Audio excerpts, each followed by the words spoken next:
Welcome back to Potted Living, the show where we teach you how to grow all kinds of fruits and vegetables in pots in your small living spaces. And this is a very special edition of my winter series. Now, this is a first for me. I have 4 citrus trees, some basil, some pepper plants that I'm trying to overwinter, and usually I do this right next to the window, which has a nice, beautiful south-facing exposure, except the plants have suffered to get through the winter every year, and that is likely due to the fact that winters get very cold here, and next to the window there's a terribly cold draft, and the plants just don't like it. So this year I have created a grow-op in my second bathroom in the glassed-in shower area. This is a brand new, I have never done this before. It has now commandeered the shower that I usually use in the house, so now I'm using the other shower in our bedroom. And here's what I've done, and it is working out very successfully so far. Whether or not you create a greenhouse in a shower, well, the shower's fantastic actually, because of course there's a drain. It doesn't matter if it gets wet. It's really actually a perfect environment. Of course, for the next 5 months, I'm not going to be able to use said shower. But if you are lucky enough to have a second bathroom, I am going to highly recommend this. And here's why. We can control humidity, we can control light, and then of course the most important thing, which is heat. Now, my structure is just some PVC piping built out. I actually used shower rods at the top so that I could extend the length. And then I've hung my very powerful grow lights at the top. And then I've got some supplementary grow lights at the bottom just to get to the bottom space. And just to give you an idea of how well this is doing, I'm just gonna move into the shower here.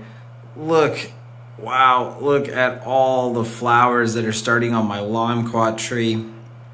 And look at all this new growth on the grapefruit. And then of course, way down there, we've got all of these massive, beautiful lemons. So here's the setup.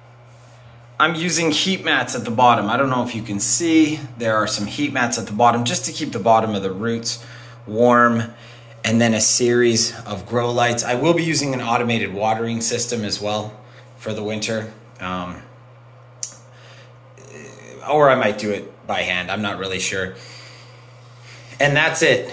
And then I'm using a smart plug so that I can set up a routine and I can just ask Google Home to turn the lights on and off. But here's the secret, folks. Whether you have an indoor greenhouse, if you put it next to a window, if you want your citrus to grow and thrive through the winter, you must keep the root zone warm. I see people talking about winter leaf drop all the time. When they talk about, there's my maiwa kumquat, which is struggling a bit, so we'll see how that goes. I'll keep you updated. But keep that root zone warm.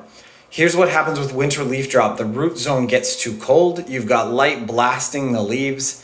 The leaves cannot transpire because the roots stop being active.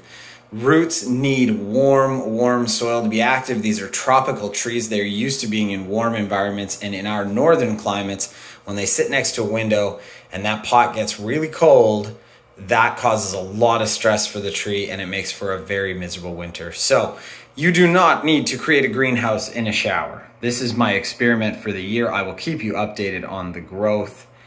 However, if you're placing your plants next to a window, use some sort of insulation, use a heat mat, and keep that root zone warm. And then of course, make sure that the plants have light. But I can tell you with 100% confidence, if those roots get cold, if the pot sits in water and it sucks away all that heat, you are going to experience winter leaf drop with your citrus plants.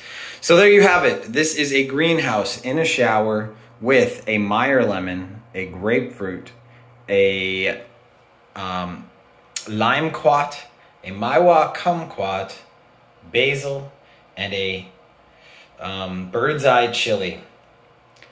We just set this up about a week ago, so more videos to come. Stay tuned, subscribe to my channel, and stay up to date with all of the potted living news. Have you tried something crazy?